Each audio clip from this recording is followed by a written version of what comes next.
We're just 3 days away from the launch of the Vivo Y300 5G in China, and YLab has now shared preliminary specs and images of the device ahead of its unveiling.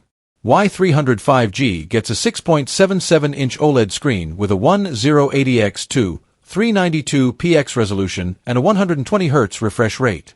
The panel is rated at 1300 nits of brightness and features Vivo's Diamond Shield glass protection.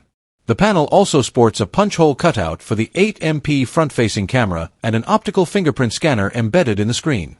The back houses a 50MP main cam, Samsung S5 KJNS, and a 2MP depth helper. The more impressive feature is the massive speaker positioned in the middle of the camera island, which was co-developed with AAC Technologies. The phone will also have top and bottom speakers, and as per the new specs, the Y300 5G features a 3-way speaker matrix with a peak power of 4.5 W.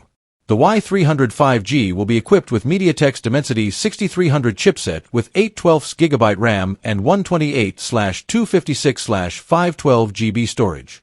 The phone will launch with a 6500 mAh battery and 44W wired charging and boot Origin OS 5.